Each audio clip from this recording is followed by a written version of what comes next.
Welcome to our first webcast. Actually, this is Financial Mail's first such effort to do this, and I think it's this is the time to do it. We had a Tito Mboweni delivered the supplementary budget yesterday, and that's what we're here to unpack. Claire Bisseker, who I think many of you know, Financial Journalist of the Year numerous times, very smart, as is the panel that she's assembled. Far too smart for the likes of me to be part of it.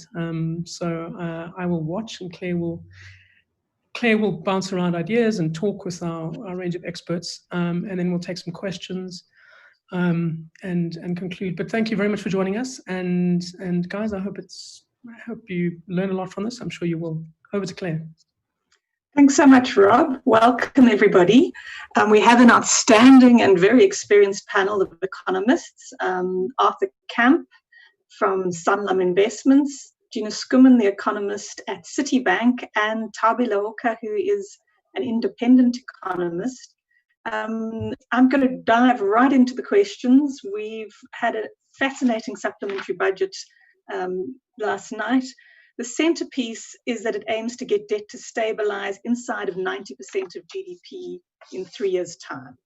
And to achieve this is going to require a massive 250 billion rand adjustment, mainly through cutting expenditure, but in combination with deep economic reforms to try and reignite growth. It's a very tall order, and there is significant skepticism as to whether this can be achieved given South Africa's political and economic constraints. So the question to the panel is, starting with Arthur, has Tito Mboweni set up South Africa for failure with a debt stabilization plan that, although absolutely necessary, is essentially unachievable? Take it away, Arthur. Good afternoon, Claire. Hello, everybody. Yes, I think that is clearly the question from this budget. I think the bottom line here is that the minister realized we are pretty much at the end in terms of the route that we were going. And I think this is reflected mainly in the funding pressure and the realization that as this debt ratio continues to climb and as interest payments continue to climb, taking away resources that you could be using elsewhere for social development and other important spending needs. I think he's got to the point where he realizes that it's now a change in direction that's really needed. Just to illustrate that funding pressure, if we just look at the way that the government is looking to fund itself this year, so if we take the main budget deficit and we look at the redemptions, we've got to fund something like 777 billion rand. Now, a lot of that will have to be done in the domestic market, but you can see that the government is looking more towards funding in terms of short-term debt instruments, and also it's looking for concessionary funding from abroad, so funding at cheap rates from abroad. And those are indications that the government is really feeling the funding pressure. But when I say funding pressure, maybe just to put it into perspective, let's consider the following. Last year, 2019, total domestic savings in South Africa was 740 billion rand. Foreign investors gave us an additional 150 billion rand, so that was around 890 billion rand to fund domestic investment. In 2019, general government was a net borrower of 240 billion rand. And of course, that left at least a significant amount of savings for other uses. But now if we consider that funding requirement of general government this year from the numbers that I'd mentioned earlier, it's very clear that we are going to put enormous pressure on the domestic savings pool. Because remember, GDP in current prices is probably going to decline this year, which means that even though savings ratios normally do increase during recessionary periods, we'd be very lucky to get the same level of savings as even last year. So the only way that the government can borrow this enormous amount of money is to completely crowd out the private sector and resulting in a collapse in private sector investment. So I think it's these pressures that are building, and I think the minister has got to the point where he realizes we have to do something, and he's had to be bold, and he has to trust that he can pull it off. Thank you. Tabi, would you like to add to that? Yeah, so the minister did mention that we are nearing and we do risk a sovereign debt crisis. And even though I personally think that he shouldn't have mentioned it, because then investors are now asking and wondering how close we are to the, to the end of the cliff. And that's because, a sovereign debt crisis, as Arthur mentioned, there have been signs along the way that we have been borrowing quite extensively, and we don't have much fiscal space. We're lucky in that investors have been attracted to South Africa and pumping money to South Africa. But at the same time, we haven't utilized our budget efficiently. Our budget is increasingly moving towards, is actually a consumption-based budget versus a capital investment type budget.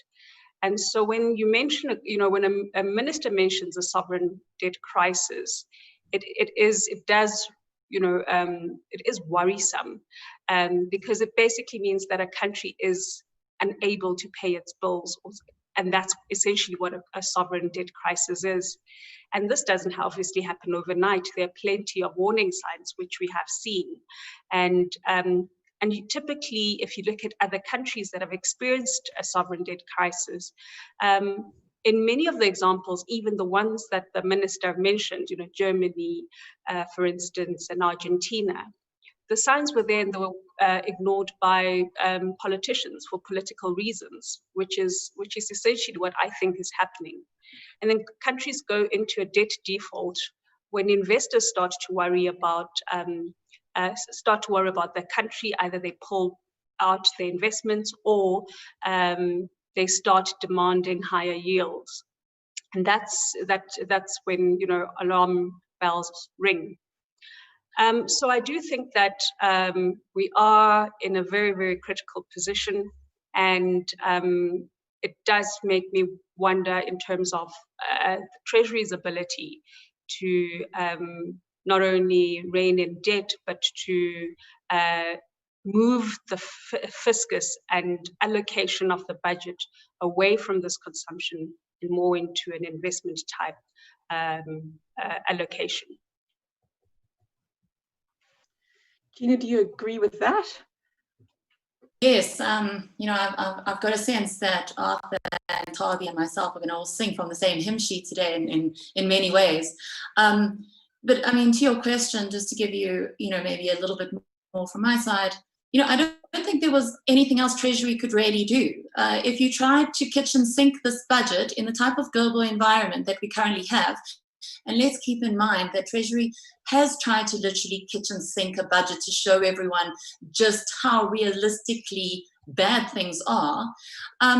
But the market meltdown that would have ensued would have been so, so very painful for a low-income country with higher and higher degrees of poverty like South Africa. So what I would say is that, no, I don't think Mboweni has set South Africa up for failure. I think it's the past decade of government leadership, or should I say the lack of government leadership, that is setting South Africa up for failure. I would argue that what our finance minister is trying to do, and he does seem a lone voice sometimes, is that he continues to pursue cost reduction. But he's had to resort to zero-based budgeting when all that actually is needed is just expenditure reduction. And I know they're saying that right now, but unfortunately, if I had to compare what our baseline view is at Citi for South Africa, for now, it looks more realistic, like it's going to match up with what government presented yesterday as its passive approach, which means that, no, we don't think that debt will be able to peak at 87% in government's active approach as early as 23-24. We think that debt to GDP will hit 100% within the next 3 years. And what I think is probably the biggest crux of the matter here is that we just don't see the active approach as a realistic path for South Africa because of the lack of political will. That we've been talking about this now for years and years and years and years. And I think what's also important to realize about yesterday's budget is that again, Treasury had no other way of going about this other than to reiterate that, you know, it would do its best to get debt to at least peak. And it would do so by adhering to its target of a primary surplus in the next couple of years. What I want to remind everyone of is that that is not a new target. That target was set up last year, October, in the MTBPS as a primary target for the budget. In February this year, it was largely discarded, and Treasury said, you know, we're not going to be able to hit it until we have a plan for debt stabilization. And now, of course, they brought it back. And this is now the risk South Africa faces, and this has all been pushed into literally the October MTBPS for this year. If you remember the children's story, and forgive me, I am a mother, but it's called Peter Who Cried Wolf. It's very similar here in South Africa. How much longer can we move from one budget to the next, continually shifting out a target that we can't seem to attain and still be taken seriously? And therefore, the biggest risk we have, which echoes what Arthur said, echoes what Tabi says, particularly on the funding side, particularly on refinancing risks, is that how does South Africa not lose significant credibility over the next couple of months if it doesn't hit that target? And I think that's probably the biggest question to ask over the next 3 months. I agree with you. And I mean, it does make me worried that so much emphasis is now being put on this idea of zero-based budgeting, as if it's some kind of technical solution that is going to solve the problem. When in fact, many people feel that the real problem isn't with the fiscal framework or with rather the budgeting framework. It's about the political choices of the ruling party, which have resulted in it rolling a bankrupt state-owned enterprise-driven growth model, and also in an inability to reduce consumption spending, especially on public servants' wages. So Arthur, is zero-based budgeting completely overhyped, or do you think it does have some promise? Do you think it could actually deliver some real cost savings, or are we again sort of missing the point and you know, latching onto a new kind of buzzword instead of really staring down the hard challenge, which is the political constraints at play? Claire, well, the word zero-based budgeting does suggest a clean slate. So that would be the way to do it, and not to just continuously add on or try and subtract from a previous baseline, but to actually completely review your baseline. So that would be a good starting point. The issue, though, is that when we look at projections going forward, and for market participants who work on expectations, one has to take a view on the likelihood of the kind of expenditure cuts being mooted, actually being pushed through. The problem there is that really one can't predict the future, but what one has is one has the track record. And the track record, Gina's mentioned it, Tabi's mentioned it, is not particularly good. I mean, for a number of years, we've had additional spending pressures coming, and we've missed countless targets. So in terms of track record, that is not a good starting point. But then if one has to also consider the environment that this needs to take place in, firstly, we know that we're looking at a very high likelihood of a higher unemployment rate. We've even seen the first quarter data go up, and that wasn't even really pandemic related to a large degree. Against that kind of backdrop, we know that social spending pressures are going to build. We also know that around more than a third of the consolidated budget is wages. And we know that we already have 160 billion rands worth of cumulative cuts in there over this year and the next 2 years, of which there's still negotiations continuing. So we'll only really know in October, perhaps October, whether that's going to be bedded down or not. At the same time, we know that we are moving to an environment where we need implementation of NHI, which on the margin must result in additional spending pressure. And then, of course, the point that you'd mentioned, which is the state-owned companies. And just this year alone, we know that we've got 70 billion rand now that we've got the 3 billion rand recapitalization of the land bank also added in.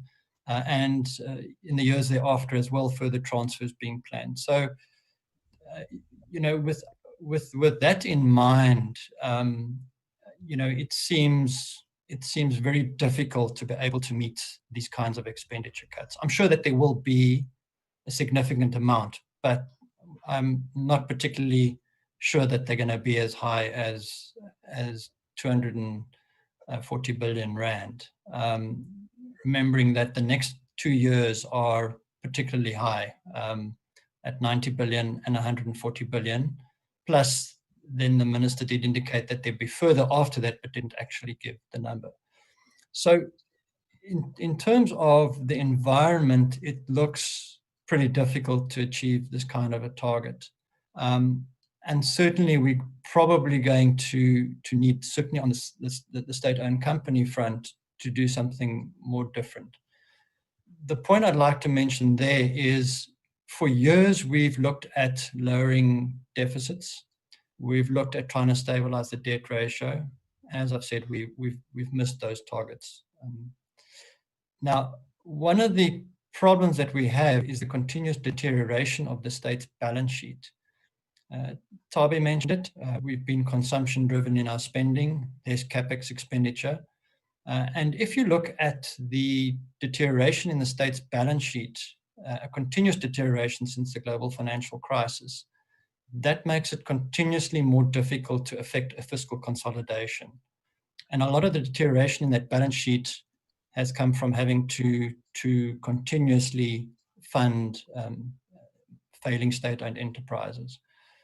So at the center of this, being able to meet these expenditure targets requires some very real changes and very difficult changes that need to be done to stabilize state-owned companies. So overall, I'm sure there will be significant cuts, but as high as the minister is indicating, it does seem unlikely.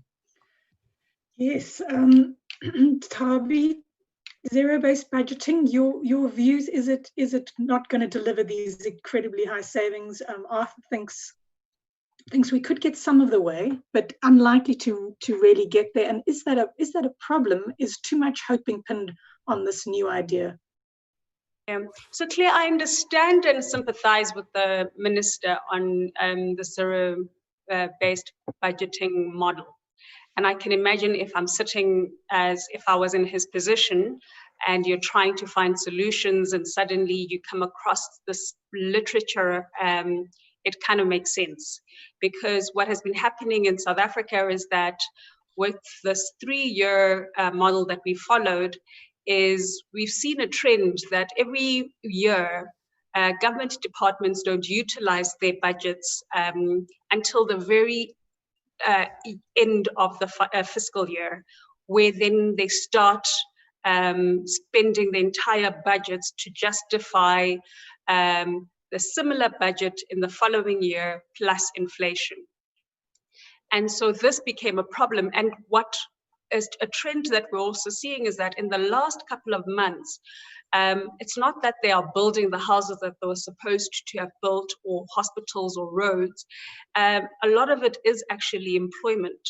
So that's how you're seeing, we've seen this growth in employment in government is because of this utilization of the budgets that has been allocated to government departments.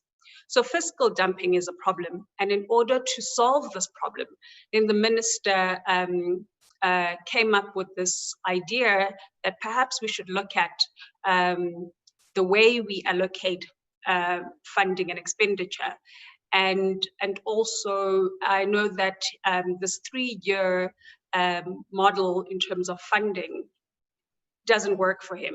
I know also that he's critical of the forecasts that the Treasury has had over the years, because this 3-year forecasting model means that, and as we've seen, they typically miss the target. So because of that, I do sympathize and I do understand, but at the same time, I wish they had modeled this and tested it, because it's not feasible. A lot of it Arthur has mentioned, but for instance, a large share of the expenditure has become autonomous. For instance, wage is, you can't change wages. They've seen how difficult it is to change wages. Grants, you can't adjust grants. Free fee education. We can't change that because we've committed ourselves to that, and that is something that seems to be growing in the budget. And imagine now if we add the NHI, how that will make matters worse. So again, there's very little room in terms of finding ways to justify, for government departments to justify funding when there's a lot of, the expenditure is so autonomous and it's very difficult to move. The other thing is, let's look at infrastructure implementation, because part of the justification for zero-based budgeting is that we're going to allocate resources towards infrastructure so that we grow through infrastructure development and we achieve long-term sustainable growth. But at the same time, infrastructure implementation is mostly longer than a year. And so therefore, planning and budgeting has to align to a multi-year expenditure plan to minimize budgeting errors. So now if you are justifying year by year, it's going to be very difficult to achieve this infrastructure objective when infrastructure is typically multi-year. So I do wish that there was a lot more thought and modeling around this zero-based budgeting before the minister announced it, so that we could see whether it's feasible or not. Gina mentioned the difficulty of the National Treasury to maneuver in terms of allocation of the budget. I do agree, but at the same time, I think that very difficult decisions have to be made. One of them is wage cuts. The argument I have is that we've seen wage cuts in the private sector during this very difficult time, and private sector are opting for wage cuts rather than job losses, which makes sense. And they are cutting wages because it's becoming unsustainable for them to continue paying rates, salaries, rents, etc., when during this very difficult period when they're not operating optimally at the moment. And so, but then when it comes to, we seem to be more accepting of the private sector doing that. But when it comes to the public sector, it becomes a big problem when one suggests wage cuts in the public sector. And so I calculated that if you cut wages by about 15% in the public sector, you can raise just under 200 billion rands. And the arguments that many would have is that, look, by cutting wages, though, means that you are impacting on, consumption, which will then slow economic growth. And, if you cut aggregate demand, then you're slowing the economic growth. But the argument here is that, and this is the argument that National Treasury itself has made in the budget in February, is that not only is the wage bill, the growth in the wage bill too high compared to the private sector, but it's not productive. So productivity doesn't match up with the rate of growth in the wage bill. So my argument is that if that is the argument that Treasury is making itself, surely we can cut 15% off and allocate that to under 200 billion to a more productive side of the economy, which then would help stimulate growth. So I think there are various ways of looking at it instead of saying, look, there's very little room to maneuver. That I agree with, but we can be creative. The other one is that I feel that there are certain government departments that can be looked into, maybe made smaller, maybe even downgraded to be made into agencies rather than government departments. Our public works can be an agency, for instance. Do we still need public enterprises, for instance? Because I would argue that we can move Eskom to energy. We can move, if we are still, if SAA survives, we can move it to transport and then shut down DPE. And so there are various ways of looking at the budget and resources there instead of going for or opting for a zero-based budgeting model, which we know will not work. Do you agree, Gina, that zero-based budgeting won't work and there are easier, better ways, more creative ways of doing these things? Yes, easier ways, absolutely. What I was going to add on this for zero-based budgeting, there are so many different ways to talk about it, is I'll reiterate what I said earlier, is that in the end, all it's really showing us is that we have a finance minister who keeps trying to pursue cost reduction. Mboweni's gone on about this in his term as finance minister. And I think by having to propose zero-based budgeting, the mere fact that they can't just make the decisions to cut expenditure where they want to, again, shows you how difficult the politics is in that regard. And Tabi went through this on the public sector wage bill, of course. What I thought I would just add in terms of maybe a different type of explanation is that if you look at the history of zero-based budgeting, it's actually a very old concept. It was raised in the 1970s. A couple of countries tried it, but actually what ended up happening is that countries discarded it, and mostly it ended up being used by private sector companies. Now you ask yourself why? Well, makes sense. Companies only have to answer to shareholders, and they typically chase and pursue profits. So when they have to reduce costs, they reduce costs, and shareholders quite like, zero-based budgeting. It keeps a country very much well behaved. But a country is different. See, a country has to place more value on other intrinsic factors, such as socio well-being. A country is responsible for more than just the bottom line. So there are a lot of social dynamics that have to be brought into place, and where the politics into all of this. What I would give you an example of is that a recent example of zero-based budgeting was Mexico in 2016. But according to my Mexico economics team, the concept of zero-based budgeting was really just window dressing. It didn't actually end up making a big difference to Mexico's own problems with costs. And I think the worry for me when it comes to thinking about a zero-based budgeting process is how much of Treasury's capacity this would take away, and how much this would eat into Treasury's capacity for planning and strategizing. And then the last thing would be also to add that typically zero-based budgeting, because it's such an intense process, you need quite a capable state.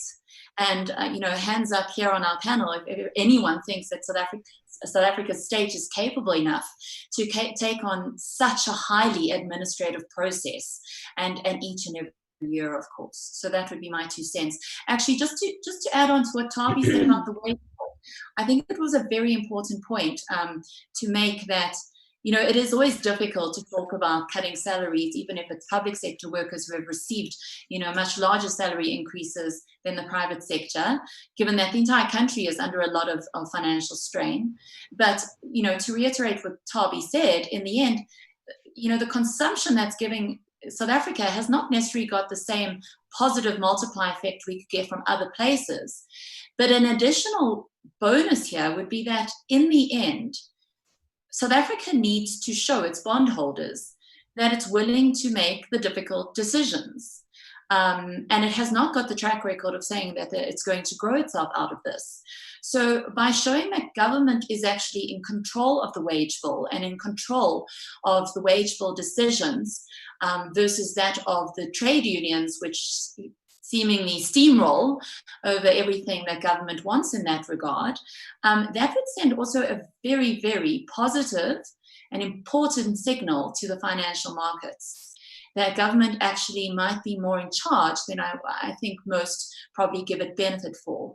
And that type of, kind of quasi-austerity, I think would do South Africa quite a few favors in terms of its long-term bond yields and debt servicing costs. Turning now to some of the political constraints. Some of you sit on panels that advise the president and on other public policy issues. I was wondering if you had the president's ear for the day, what you'd advise him to do over the next 6 to 12 months to ensure that, as Gina has said, we don't default down that slippery slope sketched in Mboweni's passive scenario. And that ends in the sovereign debt crisis. So, in other words, can the president continue to rely on social compacting that has tended to result in endless delays and watered down compromises? Or does the situation call for a change in approach? Arthur, can we carry on the way we've been going? Do we need a sea change? Claire, I certainly think we need a change. We've been talking about social compacts in South Africa for many years. It's become more of a buzzword in the last year, but we've been talking about it for a long time. And we need to get the message across to all stakeholders in the South African economy, government, labor, private sector, that this is real. I think previously, on occasion, we've always had alarm bells ringing around potential financial crises, and we've talked about if we continue down the current path that we're on, we're going to end up in the wrong place, which hasn't brought to bear the pressure that one would really need to get all stakeholders on board and onto the same page. And so we need to get that message across that this time it's not down the line that we have the problem. We've got the problem now.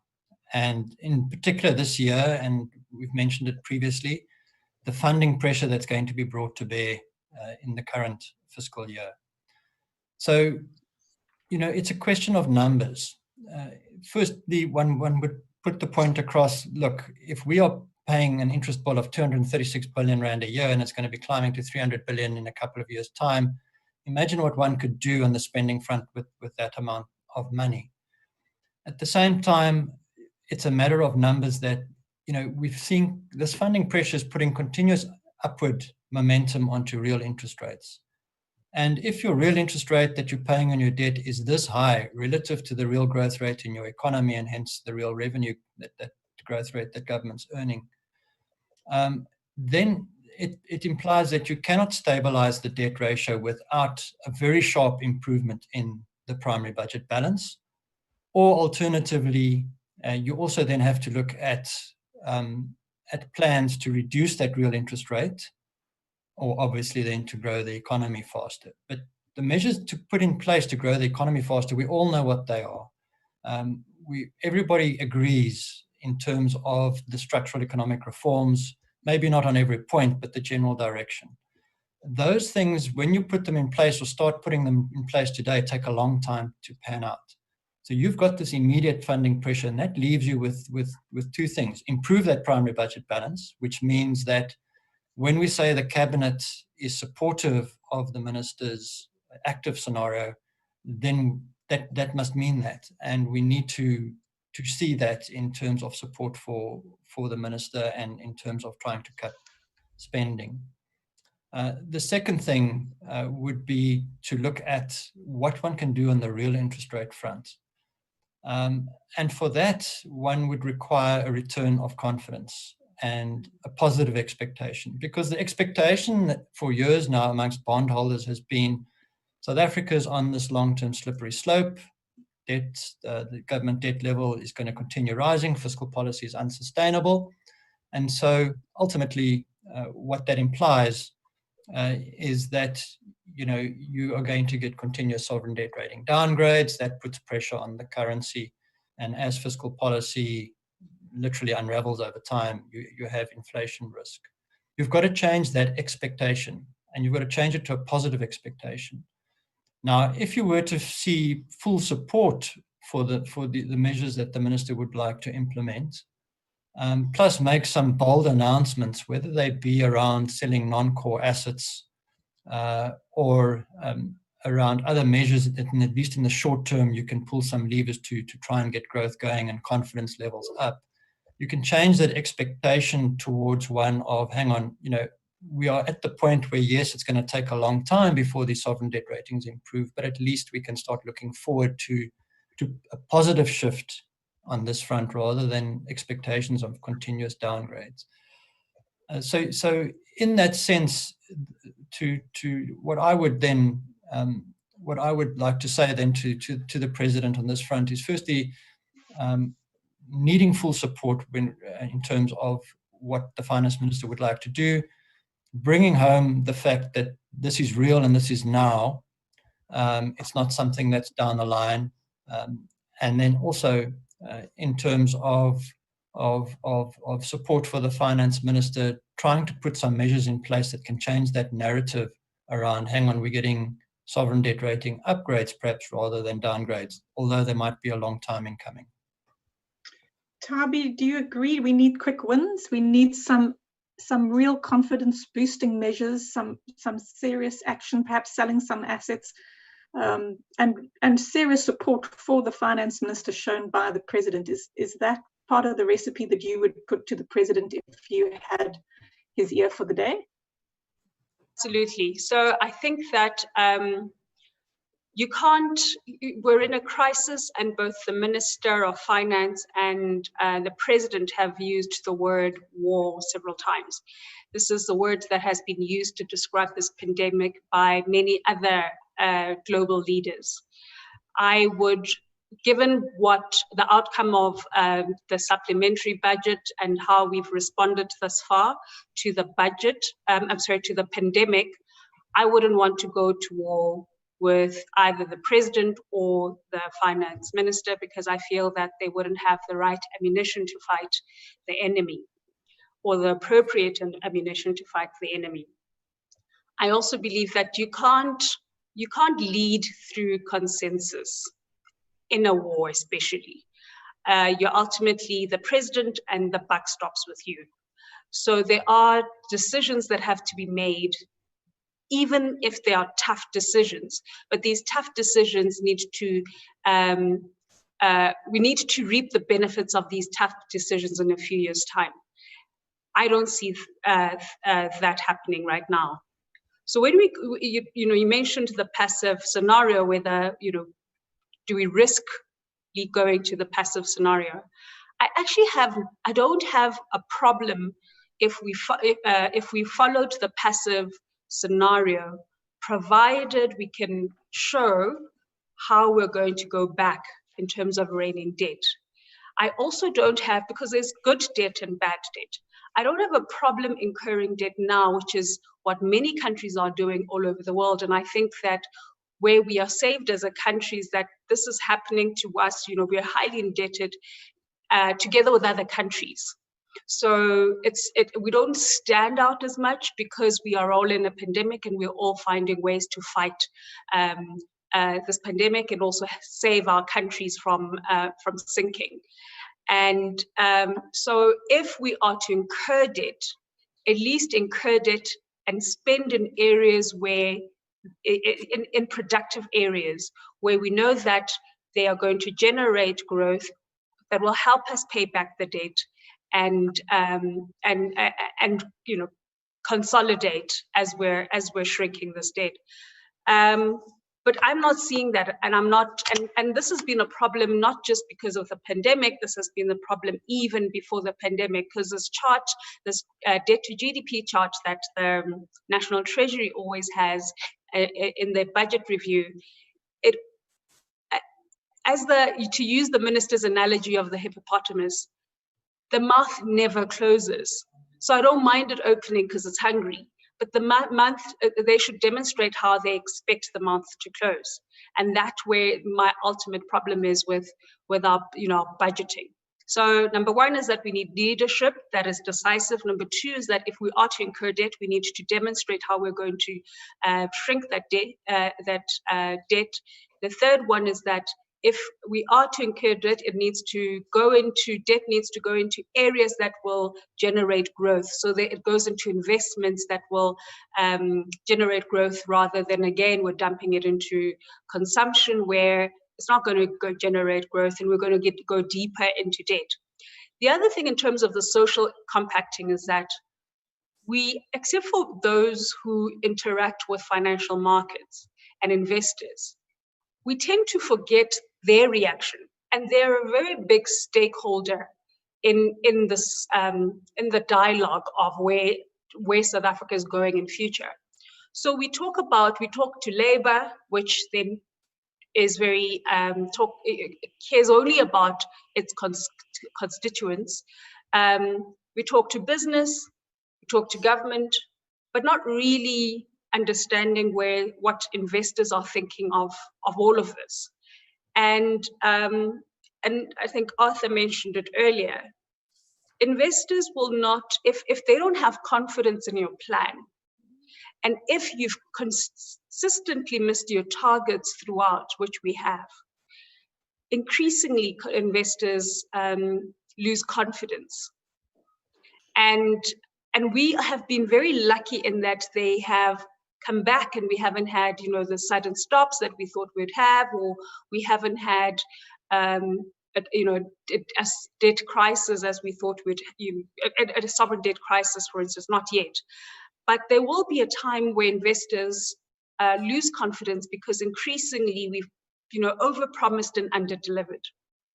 We see this in the way the bond yield responds, and where investors are on the bond curve. Investors tend to be on the short end of the curve instead of the long end of the curve. And this is not just international investors, this is domestic investors as well, which to me implies that they are worried about the chances of a default, and they wouldn't want to then commit themselves or overcommit themselves to South Africa Inc. So when we have these social compacting discussions, which I think are inappropriate in a period of a crisis or a war or a pandemic, we need to consider how the market views us, and we need to make sure that the decisions that we make are decisions that we will attract the portfolio flows that we require to fund our current account, to stabilize our currency, and ensure growth. And I think that critical part we often forget, and it's often left to some of us to say, look, investors are not confident in South Africa, and that's why we're seeing outflows, and that's why we're seeing a weakening of the rand. So also, I guess the Reserve Bank has been flagging this, quite a lot over the past few months, that we need to be aware of the decisions that we make. And unfortunately, it is left to the Reserve Bank. For many people think that the Reserve Bank, in the absence of a fiscal policy and in the absence of clear just government policy, South Africans tend to look at the Reserve Bank as the one that's going to rescue the economy, and it just doesn't work like that. And as the governor has demonstrated, that fiscal policy leads monetary policy, and monetary policy is only effective when fiscal policy is in place. As I always argue, that monetary policy doesn't put food on the table and on the plate, and that it is true that we cannot rely on monetary policy and the Reserve Bank when fiscal policy is not doing the heavy lifting that it should. Can I bring Gina in quickly? The question is about your advice to the president and to talk about social compacting and whether it needs a change. Perhaps just briefly, I see we've only got 15 minutes left, so we've still got a few questions to work through. Well, I'm actually just going to pick up on, Arthur and Toby have pretty much covered what I think are very important points to the president. So I'm going to pick up on what Toby just mentioned, which is an extension of what Arthur did, by saying that, let's look at the LATAM example. This is what I would tell President Ramaphosa, is that once you've decided to invite foreign bondholders in, which South Africa has, and we're a larger share of ownership than they are right now, but they're still, significant. And if you don't have a track record of implementing reform and generating GDP growth, well, then you have to reduce expenditure to convince these bondholders to stick around. And I know a lot of people can get quite a lot of animosity can sometimes form and say, well, we don't need them. Similarly, with the rating agencies, people would often say, but the rating agencies don't know what they're talking about with their methodology. But the bottom line is, you can't choose for them to come and help fund you and then not adhere to the type of confidence you need to give them for them to stick around. I mean, to lose foreign bondholders, as an example, would create the exact balance of payments problem and risk that would really send you off to the IMF for a SBA or conditional program, which is exactly what the ANC party feels vehemently against. So, that's exactly what I would tell President Ramaphosa, is that, South Africa, or should I rather just say South Africa's government, has failed to recognize the new equilibrium that the economy has found itself on over the last couple of years. So, in other words, we consistently think that we're going to go back to, let's say, 3% real growth and let's call it 7% nominal growth. And once you start plugging numbers like that, then yes, your 3-year budget starts looking fine. But you never really achieve that because you've lost the capability. You're on a whole new equilibrium where 1% real growth, or maybe being generous, 5% nominal growth, is what you're actually capable over the next 3 years. So what's happened from one budget to the next is that government is continually shocked every time GDP growth disappoints. Every budget becomes the budget, and we're already saying that about the upcoming October budget.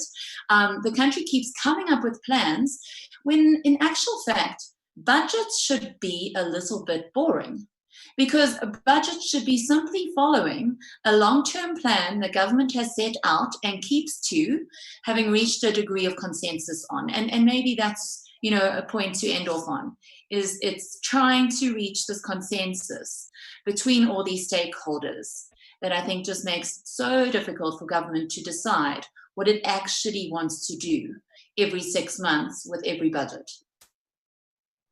We're going to turn quickly to look at state-owned enterprises. What needs to happen to stop them from being the drag on the economy and also on the public purse? How confident are you that we get the tough decisions? There was total silence in the supplementary budget on SAA. We know that there's a very high risk that the SOEs are going to come back looking for more money than is in the supplementary budget. How do we stop that cycle? How do we break it? And do you have much confidence that anything is going to be different this time, Arthur? So if we look at what the problem is at state-owned companies, I would say, to summarize it, it's the fact that these companies are borrowing at close to or above double-digit interest rates, and the return on equity is low single digits or negative. So that speaks to two things. To sort this out, one is you need to start with fiscal policy more broadly, because that lowers real interest rates and companies benchmark off what the government is borrowing at, and we've chatted about that. The other thing would be obviously on the return on equity front. So it's about efficiency, and you have to improve the efficiency at these companies. And the track record of the last number of years shows that under the current system that's not happening. And so in this, the Minister Mboweni did mention in the budget the need to readdress and to look at partnering with the private sector. And through public-private partnerships. One doesn't want too much of that in an economy, but certainly in this case, I think a partnership could be beneficial. Tabi also mentioned it, creativity in what you're doing, and I think that is particularly important in this environment. We need to consider what alternatives we have. You don't need to, for example, sell a state asset. You can keep the asset, but sell the future income stream. The present value of that income stream helps you pay off your current debt. And also gets private sector involvement in, and obviously the incentive would be to make a margin return on that to then improve efficiency at the state-owned company. So we're running out of time, Arthur. So can you just keep it a little more concise? Yep, sure. And then the last point I'd make is that to get private sector involvement in, when it's been mentioned often, the private sector would like bankable assets. And here the problem has been asymmetry of information. Improve the information flow. It's a bit opaque as to what's happening in many SOCs, and that should also help with private sector involvement. So I would mention those points as the key ones. Either of you like to add to that, or shall we move on to the final question? It's going to be very quick. We have over 700 state-owned entities. I don't think that it's government's responsibility to run some of them, including, forestry. I think that we should find strategic equity partners and list some of them in the same way that we did with Telkom. Unfortunately, we're doing it at a time, we would be doing it at a time when the market is, would price them at a very low price, so we're going to make losses. But I think they're a bigger burden to the fiscus than sustaining and keeping them. Gina? I don't think I could add much more than Arthur and Bobby, so I'm happy to carry on. That's good. Let's talk about the tax increases. I know there's a question from the public about that too. We know that tax hikes of 40 billion have been penciled in over the next 4 years. Although they start small with 5 billion next year, this is quite a whack. At the same time, municipal budgets are indicating steep hikes in rates and service charges to come. So can you suggest what type of tax increases might be necessary to deliver a payload of 40 billion? And won't they be highly confidence sapping and undermine the recovery that we need in order to deliver the fiscal consolidation required? Gina, would you like to start, seeing as though you missed the last question? Yeah, sure. Look, I think at the end of the day, any taxes are not helpful when you can't grow sufficiently. And the bottom line is that by taxing more, you're always going to end up risking something. So it becomes a risk trade-off, really. You're either risking social tensions and additional poverty problems at the lower end, and something like VAT would bring about that. You're risking immigration, capital flights, skill shortages by taxing the top end.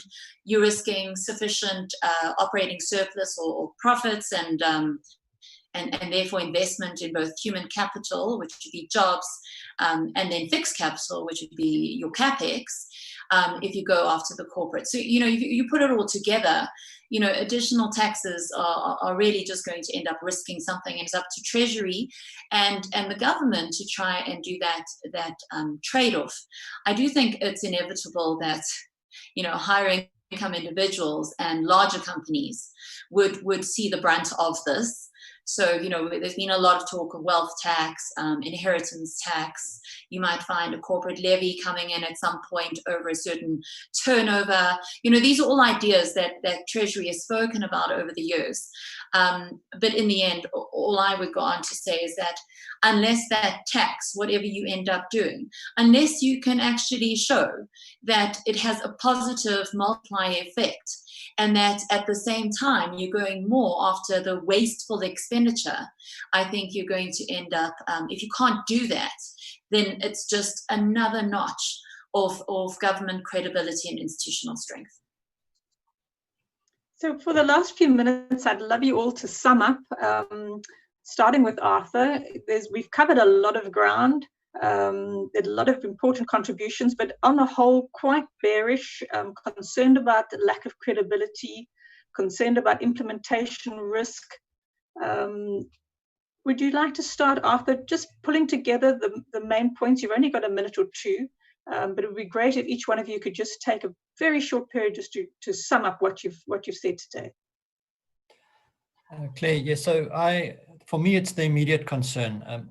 Of course, all the structural changes that need to happen for the longer term and get the economy going, all those are very, very important. But at the moment this year, we have a very heavy funding pressure. And one needs to consider the implications of government funding this amount of money and also fiscal policy in the event if we can't pull off this fiscal consolidation and improvement that the minister is talking about, one has to at least consider in that event, what are the implications? I would, and there's essentially two components. One is you get restructuring of debt, or two, you get inflation in your system. Fortunately, South Africa has issued a lot of debt in rands. Around 90% of its debt is issued in rands.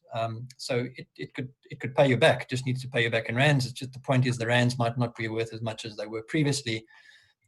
So this system does risk getting inflation into it. When, if you look at historically, the point I would make is that bad times and fiscal failure are normally two ingredients that you find when you get inflation episodes.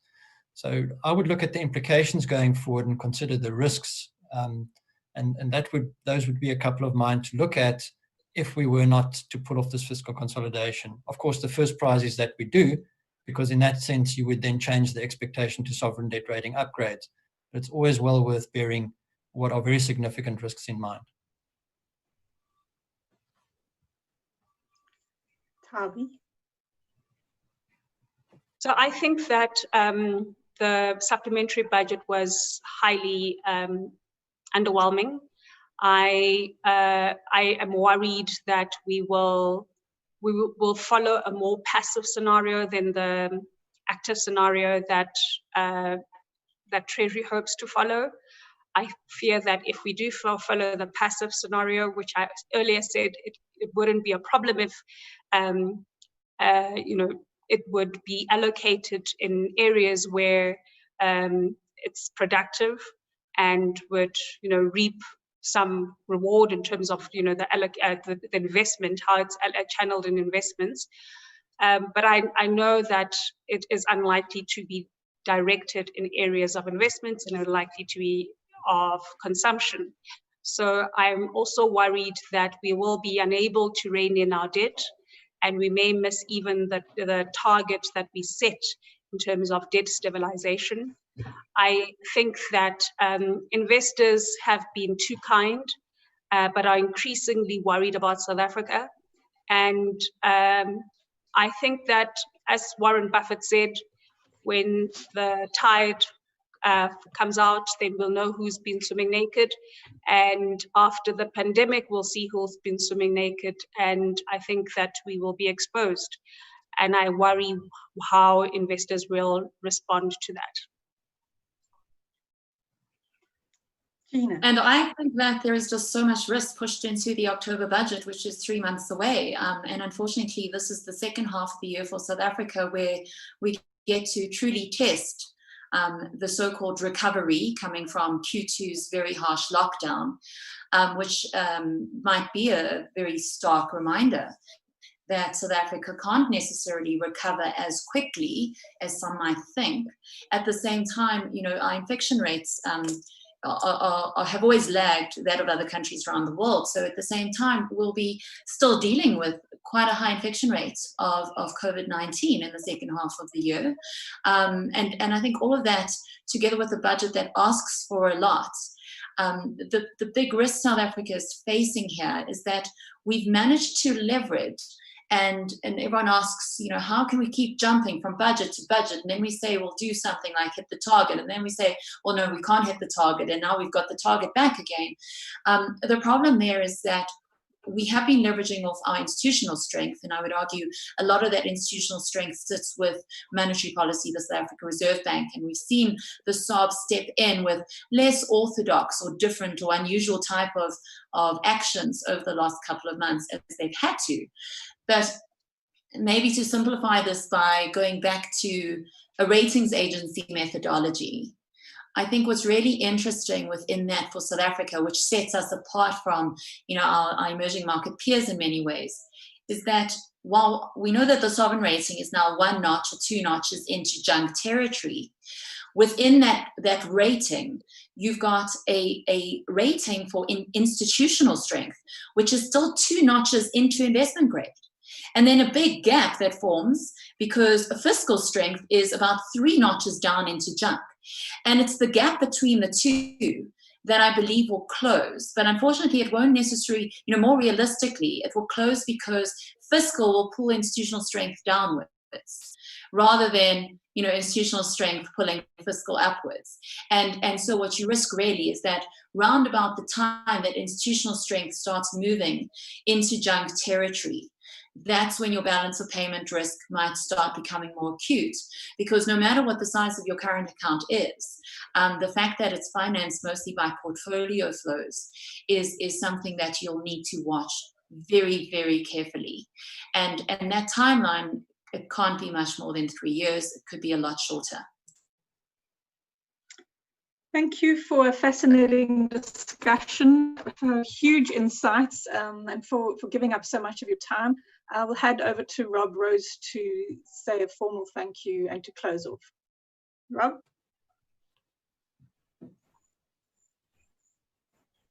Thanks very much for joining us. It's been fascinating. I've learned so much from, you know, there's a reason why Claire said, no problem, I'll get the 3 smartest economists I know, and that's why you guys are here. So thanks very much. I've also seen President Ramaphosa's cabinet, so I'll really hope the tide, as Tabi said, doesn't go out too quickly and exposes those who are swimming naked. But thanks very much for joining us today. It's been fascinating, it's been insightful, and please join us again for our next webinar.